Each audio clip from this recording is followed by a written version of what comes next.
into this new medium, then a new Frank Ocean single. Yeah. So DHL. DHL, yeah, is what it's titled. It dropped on a Saturday. Yeah, Frank's first single since 2017, which is pretty. What was the last song he dropped before? I think Lens. I think or Lens. Biking. I don't remember the order of Lens, Biking, and the Biking by himself, and then Biking. The Biking with Tyler and Jay-Z. Yeah, which stunk, by the way. Yeah. Just saying, stunk. Yeah, well, Frank's parts were okay, and Tyler's parts were okay. Jay-Z just random Jay-Z verse was just Jay-Z like, just stunk it up.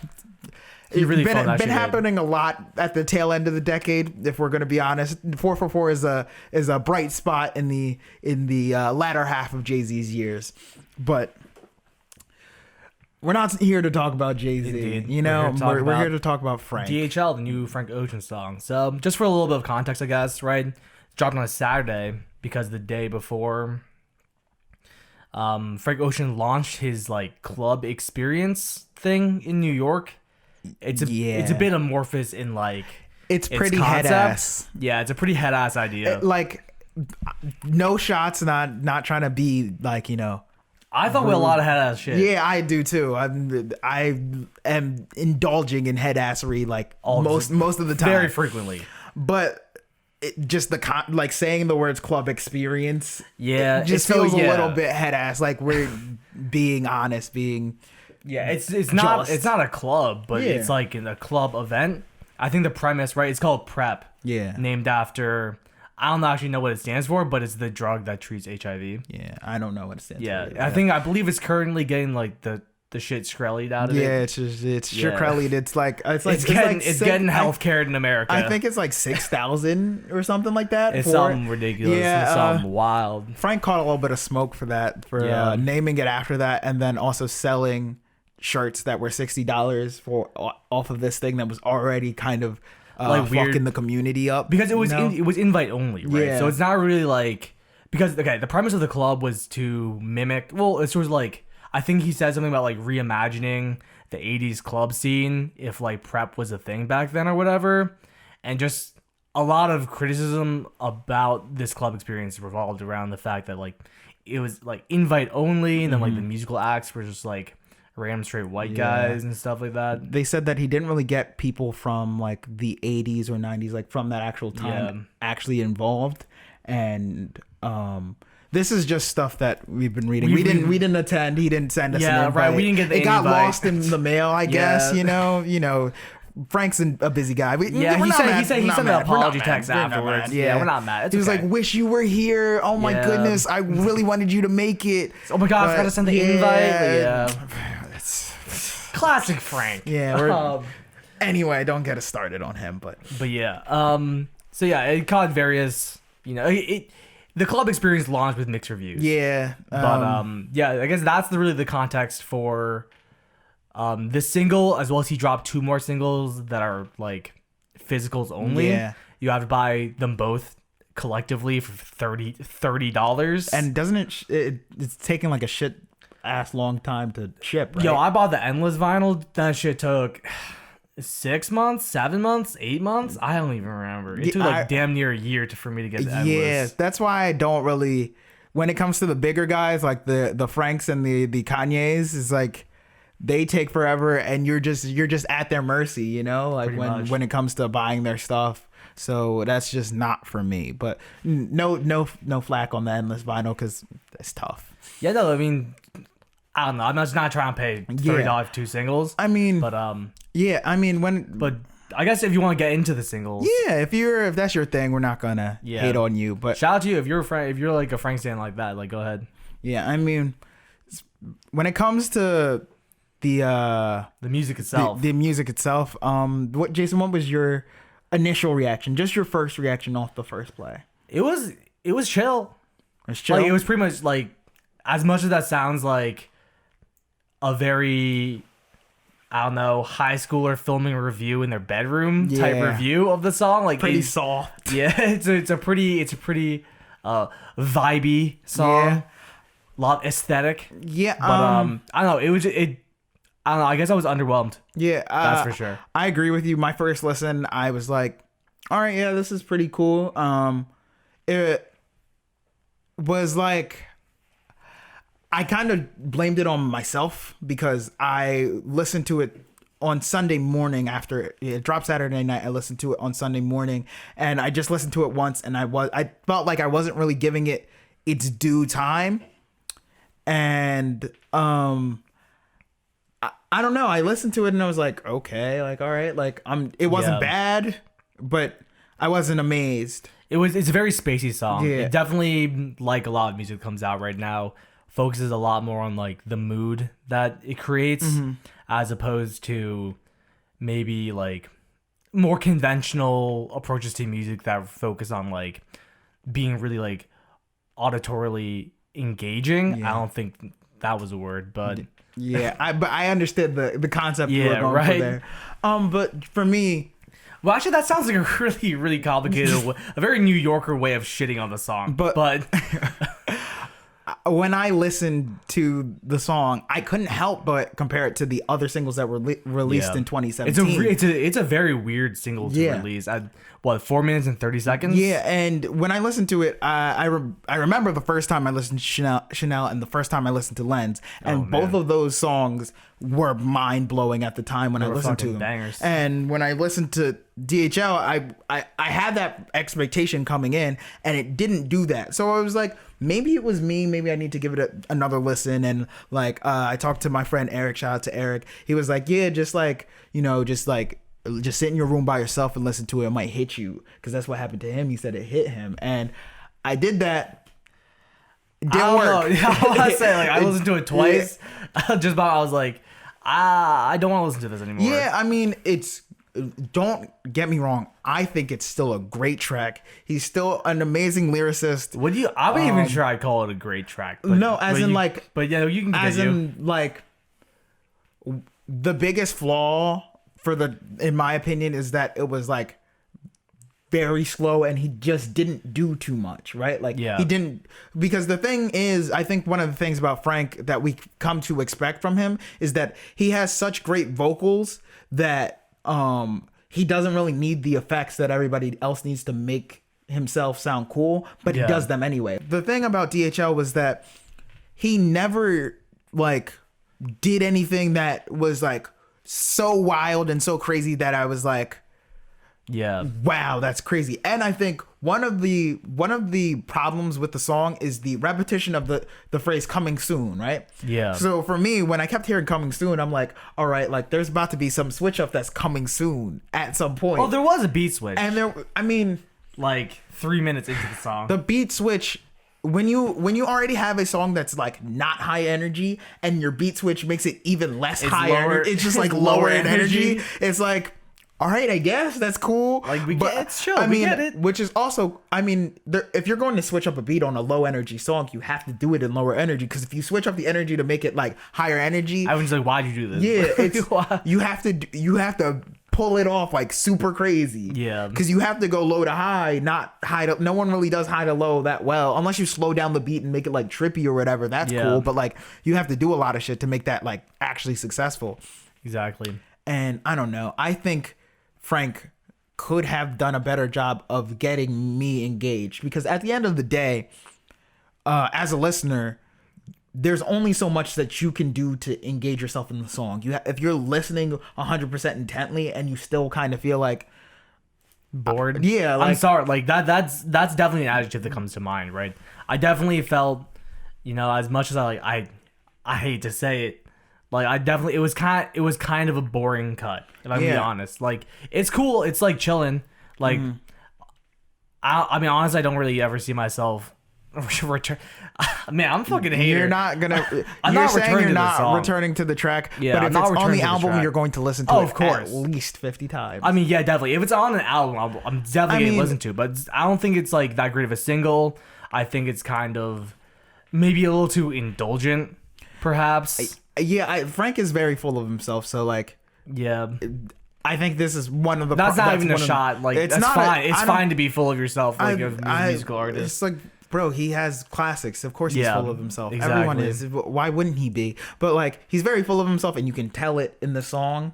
Yeah. Like even the premise of the song, old files still sound like they coming soon, is like such a big flex. It's an amazing flex. It's a great bar. Like he's saying 2 years, the song's been on his hard drive for 2 years, sound better than stuff that are coming out in 2019, which I believe. I do believe a lot of the stuff in 2017 that he was making is better than the stuff in 2019. But if this song was made in 2017, could have stayed on the hard drive. All I'm saying. We didn't need it. We didn't need this one. Like the problem is when you get to that level and you're hitting in such an amazing way that Frank has been hitting, because when you put out stuff that is very good, it's just mid now. Like it becomes mid when you're at that level. And I would even hesitate to say just as a song, like it's good. I think it's good, but like I don't even think it's like it's one of those things where like it's mid because it's Frank. Like I don't even think the song is like as a song is like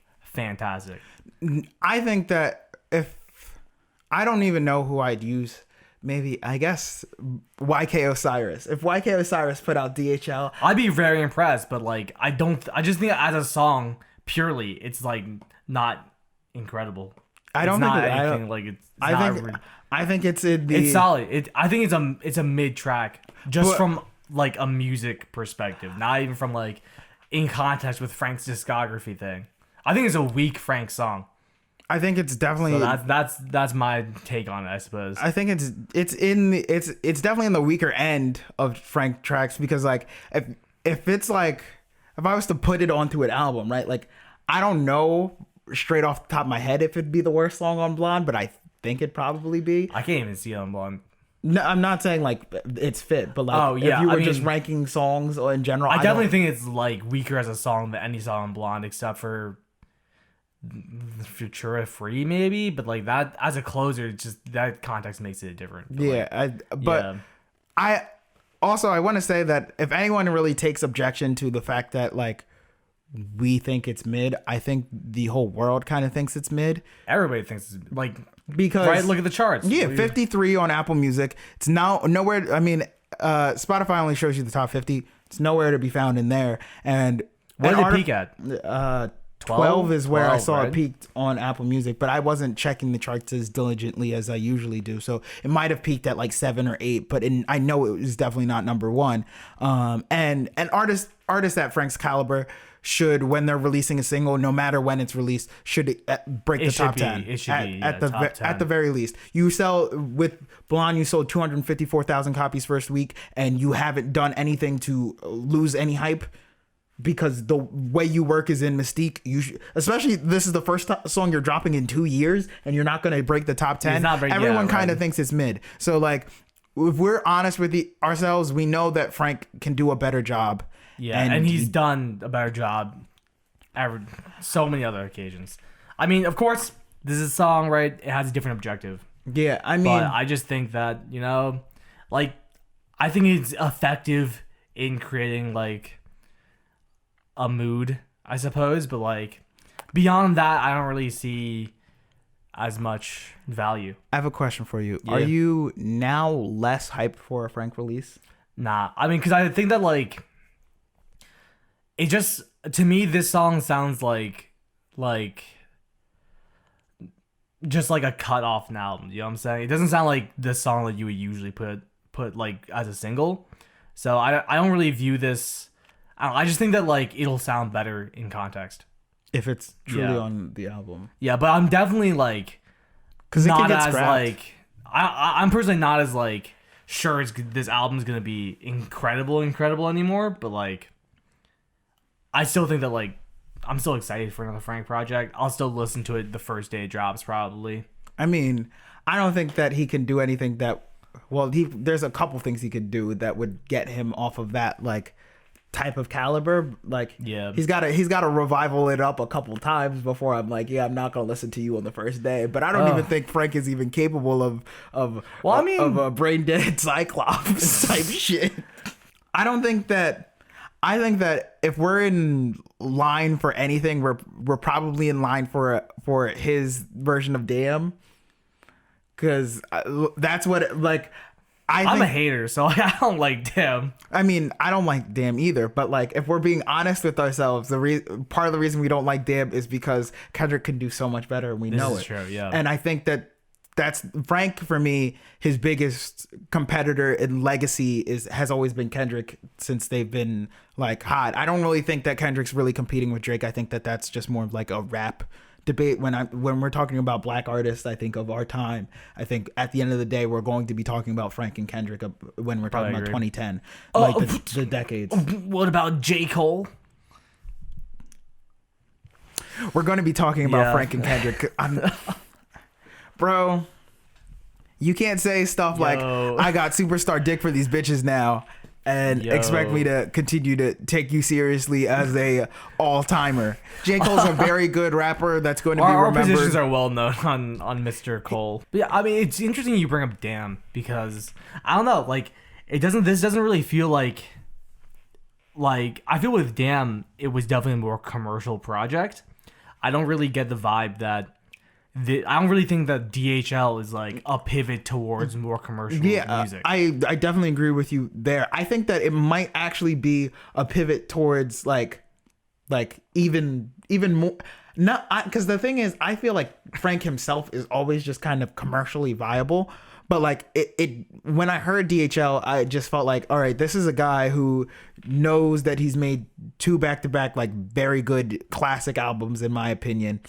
2 of the top 10 albums of the decade. Jason disagrees with me, but I think Channel Orange and Blood are both top 10. I love them both. But I think that he knows it a little too much, and he's not even selling out, but he's more just like, bro, I can't do any wrong. Yeah, this is I mean, I feel like that encapsulates this project this song rather quite well. Like, it's very highbrow. Yes. For good or for bad, for better or for worse rather. It's very highbrow. I'm just so frustrated on how unmemorable it is. Yeah, there's not a lot when you finish listening to the track, like, you just don't have that much to say. Because he has cool flows, but I feel like he mixes his voice to like not be very attention grabbing. You know what I'm saying? Like, he has bars on the song too, but like, it's not really like I'm like, oh shit, he oh shit, like, oh man, that was crazy, or anything like that. And his flows are cool. I'm not saying that they're not cool, but like, they're also not flows that are like new. Like the coming soon. Yeah, like, there's a lot of rappers who've done that. Like, I want my money blue. Yeah, I mean, right? Like, Frank doesn't have to. If Young Thug said, "I want my money blue," yeah, nobody would be like, "Yo, man." Yeah, right. It's so trippy. Nah, we don't give Thugger his respect when it comes to. Never mind. I'm not gonna start Thugger talk because we'll be here for 3 years. This is true. So, any final thoughts? Frank, be frank with yourself and be honest and do better. Okay. I just had to do that. Oh my god. But in all honesty, I wish that we had more to talk about with it. Because I wish I had a more strong opinion on the because song. When we saw it drop, we were like pretty excited because we didn't listen to it at the time. We were just doing stuff. We're just no phones. We were just vibing. Yeah, it was a Saturday night. The vibes were out, bro. It was just vibes, just vibing. Energy, just waves. You know, we were living in the moment, just vibing. And we just were like, all right, like we're super excited. Like, me and Jason like literally left and we're like, we can't wait to listen to it. And I just when I went upstairs, my plan was to listen to it. I hit my bed, tapped immediately, and then I woke up in the morning. I was like, shit, I gotta listen to Frank. First thing I did in the morning, and I was like, damn, it could have been the 3rd or 4th thing I did in the morning, and I wouldn't have cared. Yeah. Well, I mean, yeah. What's your final thoughts? You got anything? It's solid. It's a solid track. It's a solid track. That's just it. It's cool. Yeah, it's alright. Yeah, that about wraps it up. I want to say this because I have to leave. I don't feel like I had a hot enough take. I think if you put me and Jason in a room together for an hour, we could have made a better song. We're ending it there. I don't need your opinion because you're gonna say that you disagree, but I agree with myself, and that's all that matters. Frank Ocean, if you really have any beef with what I just said, come and do a track with me. That's like the Ben Shapiro debate me. Yeah, debate me. That's what everyone. If you're does. Really mad about it, you should debate me on my show. How about you come on my show and come on my talk podcast? Yeah. Hey Frank, if you have an issue, just come on Rush Hour. Yo, clear the air. Imagine how tired we are. Imagine how tired we are of it. Oh, I love that shit. That's my favorite shit. Shout out Rose McGowan. Isn't she wild problematic? Turf? Yeah, she's the turf one, right? She's a wild turf. I take it back. Yeah, no shout out to the turfs. Fuck you. Yeah, actually. Hockey, go fuck yourself. But yeah, if we got any turf fans, yeah, fuck you still. And look inwards. Actually, look stop inwards. listening. Stop listening. Yeah, turn this video off and look inwards, dog. Yeah. But yeah, all right. We out. Thank you for watching. Nah, for real. Be sure to subscribe. Share with your friends. Like, rate, review. Like, comment, subscribe. Yeah, all the y'all know what to do. Yeah. Gastronomy Media. Follow us on Instagram, on Twitter. Follow me at JZ is confused on both Twitter and Instagram. I am at Buki the Great, Buki the Great. Y'all know what's up. Yeah. We out. Bye. See you. All right.